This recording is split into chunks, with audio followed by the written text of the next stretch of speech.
തിയേറ്ററിൽ മിസ് ചെയ്ത 3 മിസ്റ്ററി സിനിമകൾ.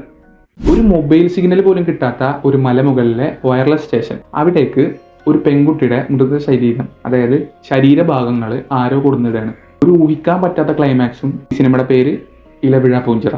ഷായ് കബീറാണ് ഈ സിനിമ ഡയറക്റ്റ് ചെയ്തിട്ടുള്ളത്. ലോക്ക്ഡൌൺ സമയത്ത് നാട്ടിലേക്ക് എത്തുന്ന ഒരു ഭാര്യയും ഭർത്താവും അവരവരെ വീട്ടിലേക്ക് പോവുകയാണ്. അപ്പോൾ അവിടെ നടന്ന ഒരു കൊലപാതകത്തിന്റെ രഹസ്യം അപ്പൂപ്പൻ ഷറഫുദ്ദീന്റെ ക്യാരക്ടറിനോട് പറഞ്ഞു കൊടുക്കുകയാണ്. അപ്പോൾ തുടർന്ന് ഷറഫുദ്ദീൻ്റെ ഒരു കോൺഫ്ലിക്റ്റും അതുപോലെ തന്നെ ആ രഹസ്യത്തിൻ്റെ പിന്നിലുള്ള ബാക്കി കഥകളും അതിൻ്റെ ഒരു മിസ്റ്ററി എലമെന്റ്സ് ഒക്കെ നിർത്തിക്കൊണ്ടുള്ള ഒരു കിടിലൻ സിനിമയാണ് ആർക്കറിയാം. ബിജു മേനോനാണ് കേന്ദ്ര കഥാപാത്രമായി വരുന്നത്. പിന്നെ ഷറഫുദ്ദീനും പാർവതി തിരുവത്തും മെയിൻ ആയിട്ടുള്ള ഒരു ക്യാരക്ടേഴ്സും ചെയ്യുന്നുണ്ട്. ലിസ്റ്റിലെ 3ാമത്തെ സിനിമ നോക്കാം. തുടർച്ചയായി നടക്കുന്ന കൊലപാതകങ്ങൾ അത് അന്വേഷിക്കാൻ വരുന്ന ഒരു ക്രൈം ബ്രാഞ്ച് ഡിറ്റക്റ്റീവ്, ആരെയും ഞെട്ടിക്കുന്ന തരത്തിലുള്ള ഒരു ക്ലൈമാക്സ്.